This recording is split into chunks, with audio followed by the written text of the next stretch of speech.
Hello guys, ayan, nagluluto pala yung anak ko ngayon. Siya man na magluluto ngayon guys.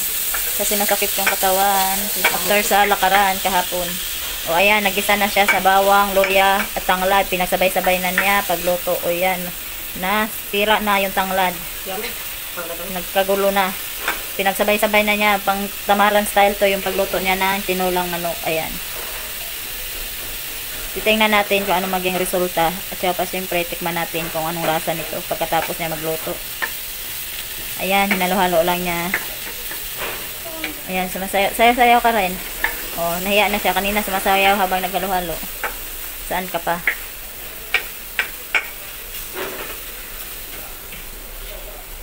Ayan, isa-isa naman. Ilagay mo na lahat. Isa-isa niyang nilagay pa. Lahatin mo na.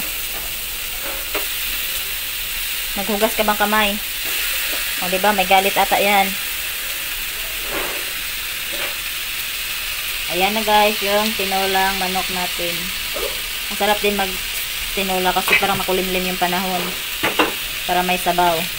Ayan, halo-haloin lang muna niya guys. Nakagulo na yung tanglad kasi hindi niya inayos pagtali.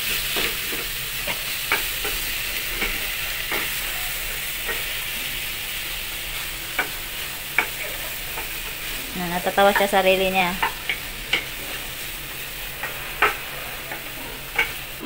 Ayan, tinakpan niya muna guys. Hindi mo na nilagyan ng tubig. Mamaya, paanuhin lang muna natin yung manok.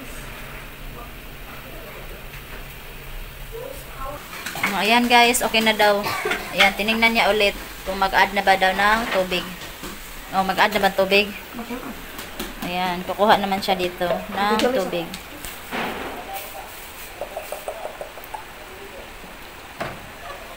Kasi ilalagay niya doon. Ano ba yan?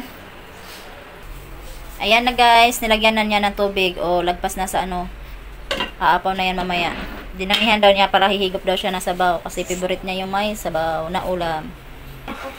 Ayan na guys, maglagay na kami ng sayote. Siya muna maglagay kasi para tinuturuan namin para matuto siya. Kasi babae siya. Nahiya yan siya sa camera, nagtalikod. Kasi ayaw magpakita. Diba, tinakpan na, pati tinula, di ko na nakita. Natakpan na ang kamay niya. Dali, lagay mo na. Ayan, nahiya kasi yan siya, guys. Ayan, para matuto siya magluto. Kasi hindi lahat ng panahon may magluluto. Kailangan matuto silang magluto. O, ayan guys, nalagay na yung sayote. Tatakpan muna namin. Ayan guys, titikman namin kung luto na yung sayote. Saan na ba yung sandok dyan? Tikman mo muna kung okay na ba yung ano, sayote. Diba, ang daming sabaw. Ano ba yan sa tanglad? Lumabas na. Anuhin mo kasing tinidor. Okay yan. O, okay na daw yun. O, magtitimpla na siya guys. Siya naman muna magtimpla kasi kabisado na niya yung ano, lasa na gusto ko guys.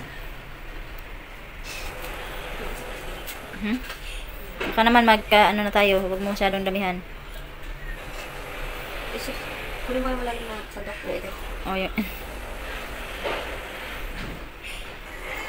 Ayan. Naglagay lang siya kaunting bitchin guys. Hindi ko na videohan pala. Nakalimutan ko.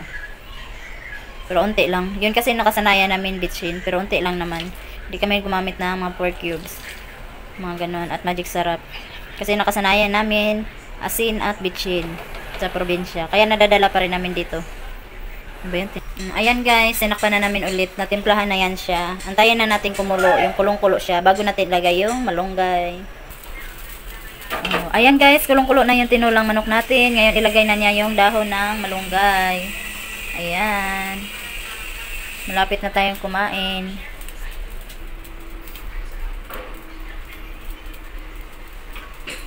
Toppings. Toppings yan guys. Toppings daw yan guys. Ayan, tinakpan niya ulit. Tapos isang kulo guys. Tapos na yan.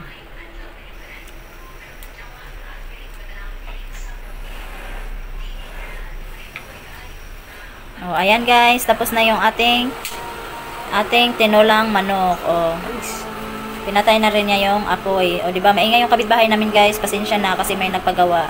Ayan, tapos na kami magluto ng tinola. Kain po tayo. Bye. Bye-bye ka muna.